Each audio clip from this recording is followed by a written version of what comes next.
What's up, Tech family? This is Tech Breaker, and we're back. Let's just talk about what we're here to talk about. We all know what's going around, and every time Apple drops something, we just got to get right into it. So let's just talk about the M1 Pro and the M1 Max. These are the new chips that they just dropped. That's going to be in their new MacBooks and things of that nature. So they did a whole bunch of numbers as usual. Let's just get into how it relates to our real usage, and is it really for you? Or are you going to just buy it because it's an Apple product, or we're going to buy it because it's useful? Let's just see how that relates to us and just give you some pros and tips to avoid when it comes to buying these devices. Maybe you just need to buy one. Maybe you don't need one. Let's just talk about it. So the M1 Pro would be your to me, if you ask me, M1 Pro would be your transition computer.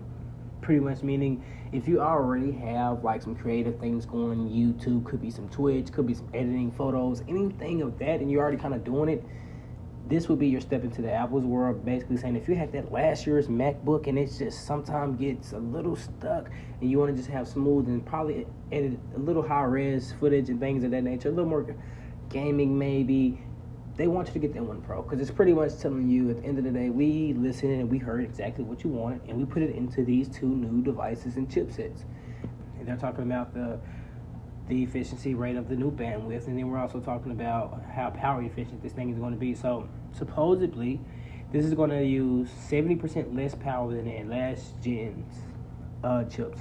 So with that being said, if you somewhat struggling with some battery problems, it should be looking a little bit better this year with this chipset. Basically, I don't know how they're dispersing the loads with those cores.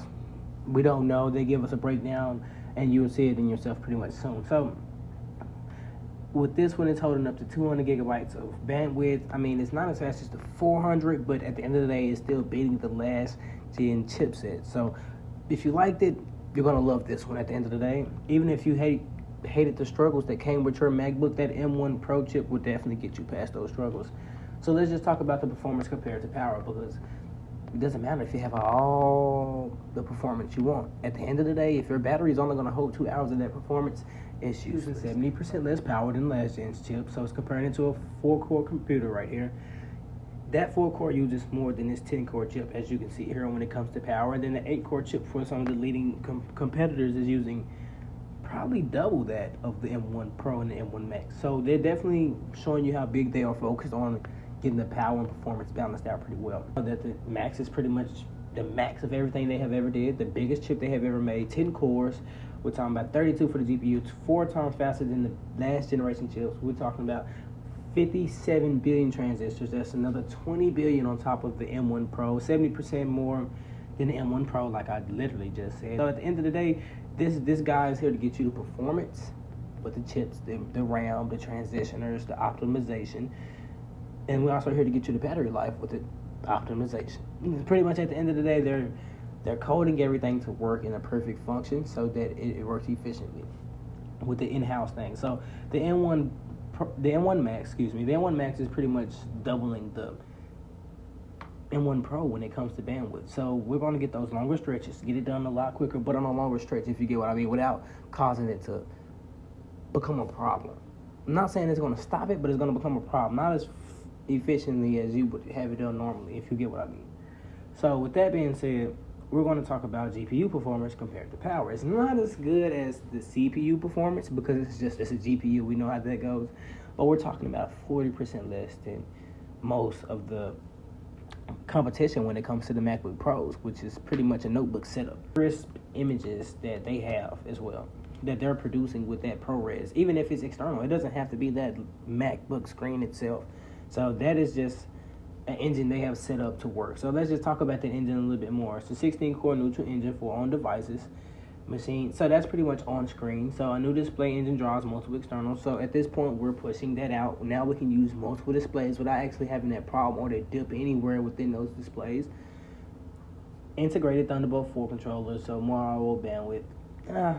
I guess with the Thunderbolt, I don't know. I'm not a big fan of it, but we'll get to that with the Apple silicone.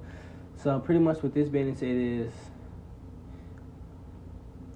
we're going to keep everything in-house.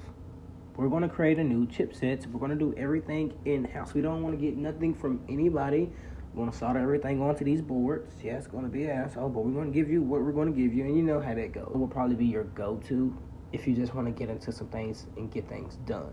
you're already a creator, you want to pop the laptop open, you know what you're doing, you know the frame rates, you know what you're doing already pretty much. You just struggle when it comes to computing power under the Apple's umbrella.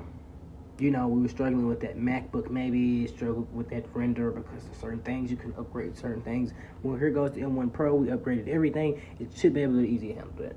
That's where you go if you just want to just get into some things. Now, if you're talking about that M1 Max, this is for the people that already has that, probably the desktop from Apple, or they probably have a beefed up MacBook Pro from whatever year, and they already know what they're looking for when it comes to hardware and things of that nature. This is for you. We're talking about that bandwidth.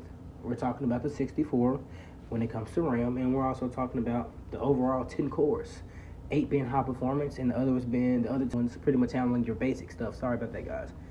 But we already know the M1 Max is for people that's producing content and trying to get certain things done just with stuff under that power load when it came to probably MacBooks and probably sometimes the desktop. I'm not sure how these compare, but from what it sounds like, they're not playing any games when it comes to this chip. So we will see in a real life, videos of this. And once I get my hands on, maybe I might even try to grab one. But I'm really not a MacBook or Apple laptop guy. I'm more of an Intel Windows type guy. But you never know. This might be the one. So just stay tuned, guys.